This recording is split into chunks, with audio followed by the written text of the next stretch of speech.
मिथ्या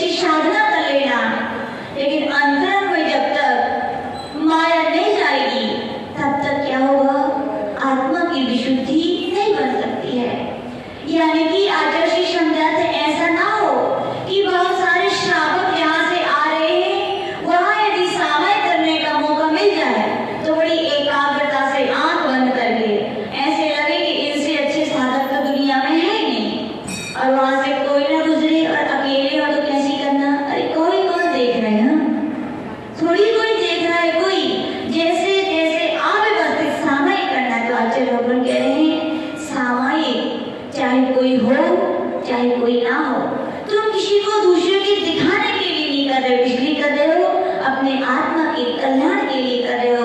तो प्रदर्शन नहीं होना चाहिए, इसी का नाम क्या है, आर्यो धर्म है। आचार्य भगवान श्री कुंद देव भी भाषणों पे हमें यही कह रहे हैं, कुटिल भावों का यानी कि श्रावण संघ के जो नायक है या कहें जो महानायक है, तीर्थंकर भगवंतों ने जिस प्रकार की श्रवणचर्या का प्रतिपादन किया है, कुटिलता रहित मायाचार रहित वैसी की वैसी ज्यों की त्यों परिचर्या का करने वाले साधक ही उत्तम आर्य धर्म के क्या होते हैं, धारी होते हैं। आचार्य ये भी बताते हैं कि जो ना करे तो क्या होगा, क्या होगा, जिस लक्ष्य के लिए अपन निकले उसकी प्राप्ति नहीं हो पाएगी। क्या नहीं हो पाएगी? ऐसा व्यक्ति आचार्य कहते हैं बाहर से कितनी भी साधना करे लेकिन अंतरंग में भाव विशुद्धि नहीं आने वाली, और भाव विशुद्धि नहीं आती है तो आनंद आएगा क्या? आनंद आने वाला नहीं है। आचार्य बताते हैं कि बाहर से जो दिखने का प्रयास करता है, अंतरंग में निश्चय मान के रखना कि वो अपने दोस्तों को छिपा रहा है। क्या छिपा रहा है? अंदर से भी अच्छी हो तो बाहर से अच्छी अपने आप दिखोगे आप। और आप यदि दिखने का प्रदर्शन कर रहे हैं तो नियम से आप क्या कर रहे हैं, अपनी गलती को कहीं ना कहीं से क्या कर रहे हैं, छिपा रहे हैं। छिपा रहे हैं कि नहीं? तभी आप प्रदर्शन करते हो। आप फोटो खिंचवाने जाते हो, क्या बोलते हो फोटोग्राफर से, भैया कैसी लग रही हो, कैसे बोलते हो बड़े भैया, खिंचवाई। अच्छा कौन ने खिंचवाई फोटो बता दो, सरोजा ने खिंचवाई। क्या बोलते हो जाके कि भैया अच्छी से अच्छी खींचियो, कैसी खींचियो, अच्छी से अच्छी, चाहे 10 रुपया ज्यादा ले रही हो, क्या ले रही हो, 10 रुपया ज्यादा ले रही हो, अच्छी से अच्छी खींचना। अब अच्छी से अच्छी का मतलब क्या, यानी कि आप जैसे हो वैसा दिखना नहीं चाह रहे हो, काले हो तो क्या गोरे आ जाए ऐसे फोटो खींच देना भैया, चाहे 10 रुपया अच्छे ले लेना।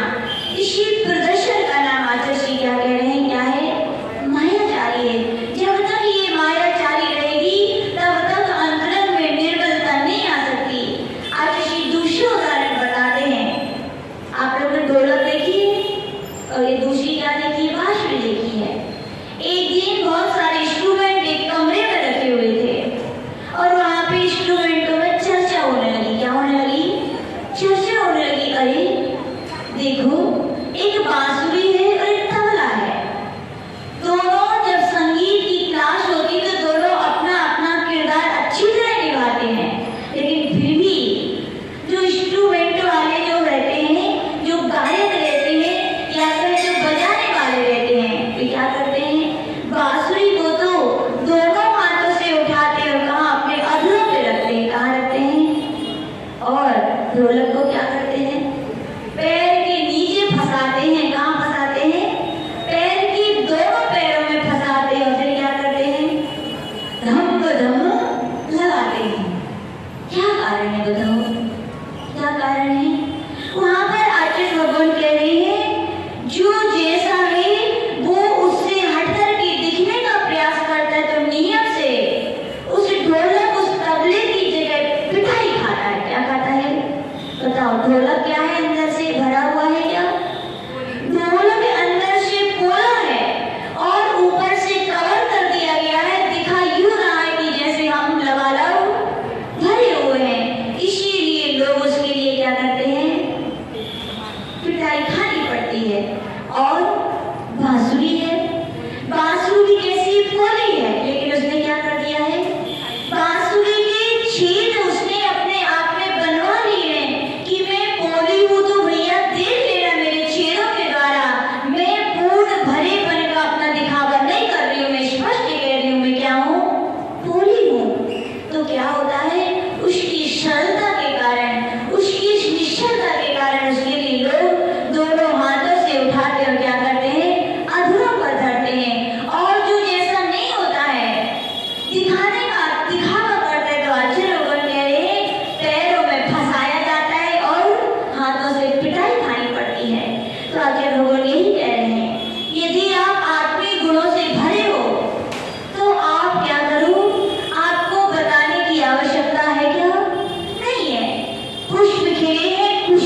क्या करो, कितना भी कर लो मेकअप, क्या कर लूं, कितना भी कोई काला व्यक्ति मेकअप कर ले, कब तक रहेगा तनिष्का, कब तक रहेगा वो मेकअप? जब तक ये माता जी पसीना की दो चार धारें नहीं बही हैं। जब पसीना की वे धारें बह जाती है तो जैसा वो काला चेहरा तो फिर भी अच्छा लगता है, लेकिन उस पर पाउडर और पता नहीं मेकअप कर लिया जाए, थोड़ी देर के लिए गोरा लग सकता है, पसीना आए तो वे धारी कैसी लगती है, फिर बड़ी भद्दी लगती है, ऐसे लगता है दाग बने हुए हों। तो आचार्य भगवान के जब जब प्रदर्शन किया है जीव ने, तब तब नियम से कर्मों के द्वारा पीटा गया है। क्या पीटा गया है? कर्मों के द्वारा। तो आचार्य भगवान कह रहे हैं ऐसे बाहर प्रदर्शन का त्याग करके जो अंतरंग में मन की प्रवृत्ति है, जो वचनों की प्रवृत्ति है, जो काय की चेष्टाएं हैं, तीनों का एक कर देने का नाम क्या है? आर्षव धर्म। क्या है? आर्षव धर्म। हम 2 दिन से व्याख्याएं सुन रहे थे। क्रोध और मान के त्याग का नाम उत्तम क्षमा और उत्तम मार्ग है। क्रोध और मान दोनों कौन सी कसाई थे? द्वेषात्मक थे। लेकिन आचार्य भगवान कह रहे माया क्या है? रागात्मक है कि नहीं?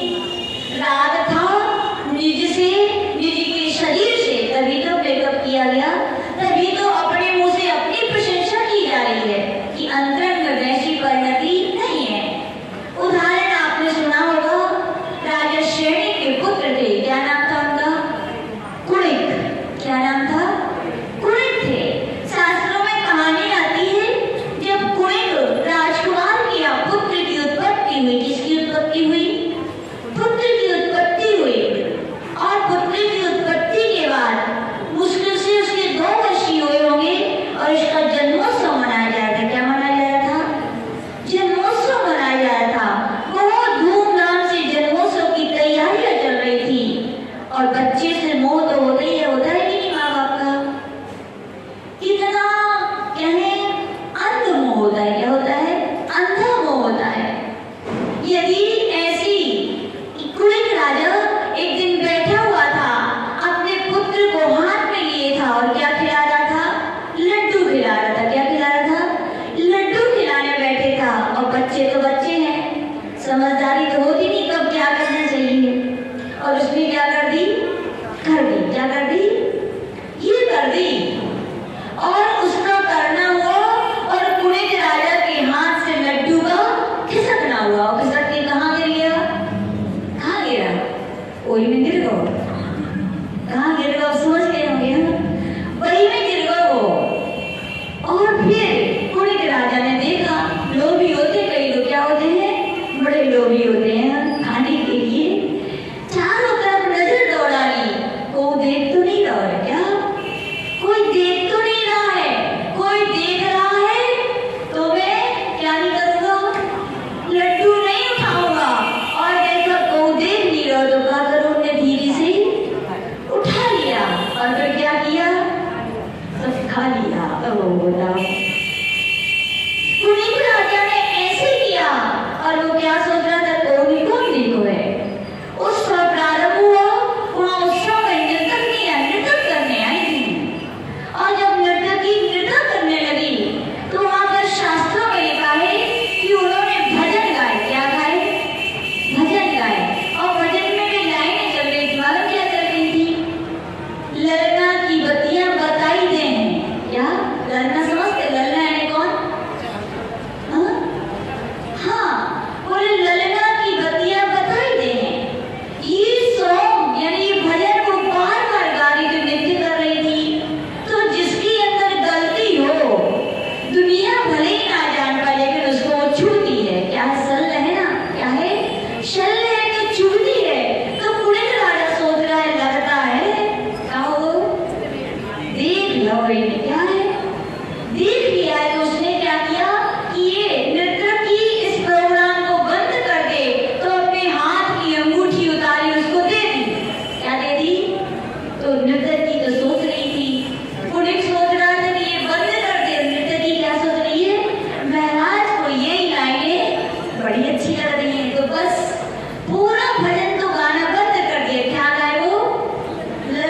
की बतियां बताई गई हैं।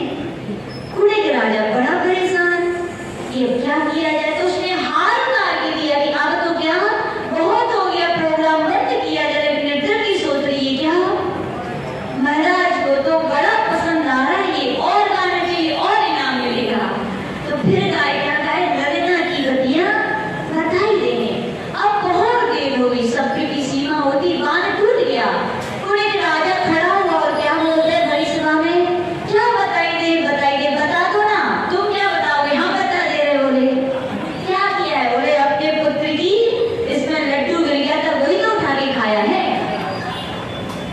क्या है, जो जिसके अंदर क्या होती है, माया है, तो नियम से उस व्यक्ति के प्रति राग है। जिसके है पुत्र का राग था कि उसकी अशुद्धि भी उसी अशुद्धि के रूप में दिखाई देगी, उसके लिए भी छिपा लिया जाता है।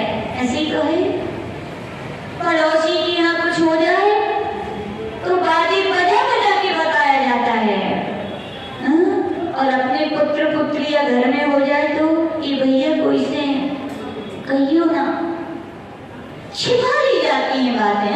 क्यों, अपने से क्या है, राग है।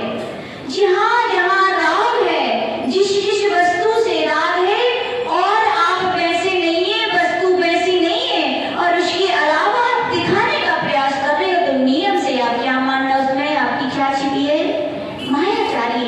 ऐसे व्यक्ति नियम से भयशील होते हैं कि नहीं। देख लो कुड़े के राजा थे कि नहीं, डर लग रहा हो तो कि कोई बता ना दे, लेकिन याद रखना कितना भी छिपाया जाए, कितना भी अंगारे के लिए क्या करो, रुई से ढक दो, कब तक ढकी रहेगी भैया, जब तक कि वो जली नहीं है, जब तक कि रुई अपनी जली नहीं है, जब तक कि उस अग्नि ने अपनी पूर्ण दहनता का काम नहीं किया है, तब तक वो अपनी प्रकट नहीं होती। लेकिन जिस बार शब्द तो क्या होता है, जब सीमा पार करता है तो वो भी क्या होता है, प्रकट होकर रहता है। तो आचरण वगैरह तेरे जीवन में क्या होना चाहिए, सरलता होनी चाहिए। आचार्य जी कहते हैं सरलता सुख की जननी होती है। किसकी जननी होती है, होती है कि सरल सुखी जीवन, क्या बोलते हैं, सरल जीवन सुखी जीवन होता है कि नहीं।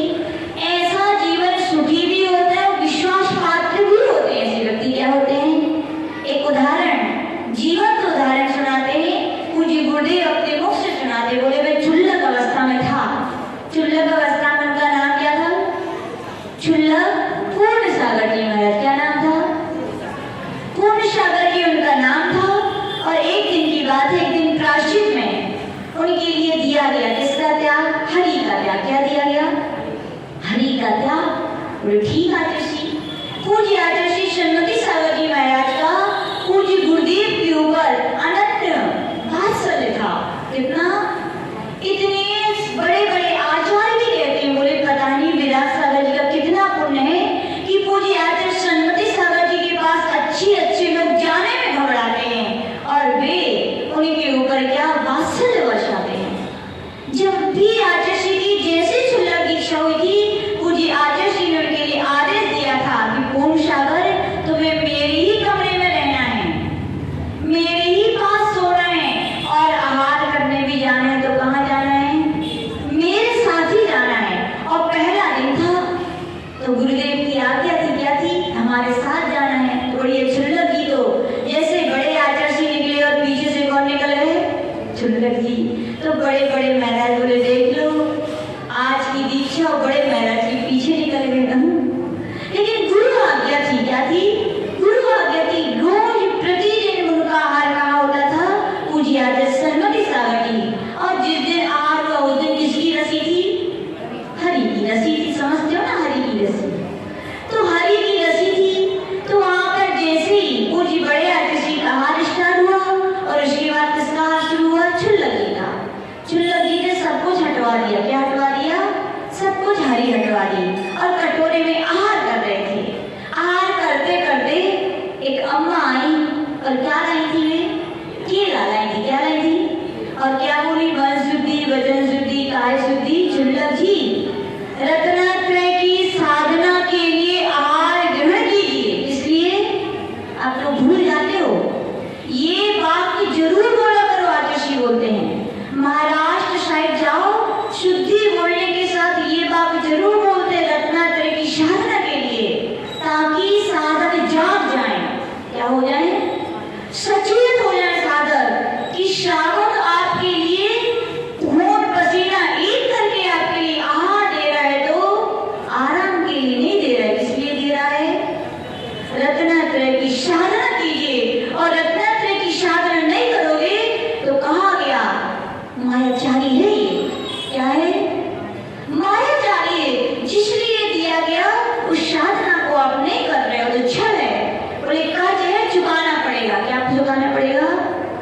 किसको क्या बनकर चुकाना पड़ेगा? त्रियक।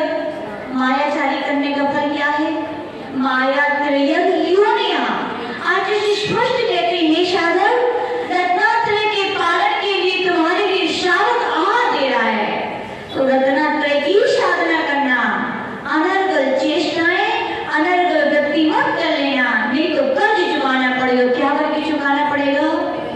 बैल बन के, ऊंट बन के, घोड़ा बन के। बताओ क्या कर रहे हैं? बताओ ये जानकर कर्ज ही चुका रहे हैं। क्या चुका रहे हैं? चुका रहे हैं कि नहीं? बोलो क्यों नहीं? क्योंकि घोड़ा वाला मेहनत करता है क्या? मेहनत कौन करता है? घोड़ा करता है। खींचता घोड़ा है और पैसे किसको मिलते हैं? मालिक को। खाने भी पेट भर नहीं मिलता उसके लिए। क्यों नहीं मिलता भैया? क्योंकि क्या चुका रहे हो? कर्ज चुका रहे हो। क्या चुका रहे हो? कर्ज। जितने पुरुष वर्ग भी बैठे हैं, खूब कमाई करते हो, क्या चुका रहे हो? अपनी श्रीमती जी का और बच्चों का कर्जा चुका रहे। ध्यान रखिए, बड़े खुश होते लोग, हम अपने घर को भरण पोषण कर रहे हैं, दिन भर उनके उपकार कर रहे हो। उपकार नहीं कर रहे हो, ध्यान रखना। क्या कर रहे हो? पूर्व जन्म में कर्ज लिया था कि खून पसीना एक कर करके चुका रहे हो। हम लोग कहते ठीक है भैया कर्ज चुकाओ, कोई बात नहीं, पहले बीज नहीं बो पाए कि आज फल खा सको, आज तो बीज बोलो। क्या जो कमाते हो उसको ये मत कहो कि ये श्रीमती जी का डिपार्टमेंट है, वो चौका लगाए, फिर पूजा करेंगे, धर्म करें। इसका काम ये है। खुशी के पापा जी कौन थे? नेहा भाभी के श्रीमान जी। हाँ, ये डिपार्टमेंट श्रीमती जी का नहीं है। ये डिपार्टमेंट किसका है? हम उनका नाम लिया है, लेकिन सबसे कहना चाह रहे हैं, ठीक है? खून पसीना एक करके कमाते हो, इतनी मेहनत से कमाते हो, कर्ज चुका रहे हो। अब अगले भाव में क्या करना है? ऐसे कर्ज चुकाते रहना है क्या? ऐसा कर्ज नहीं चुकाना भैया। अब अपने हाथ से ऐसे बीज बो कि लोग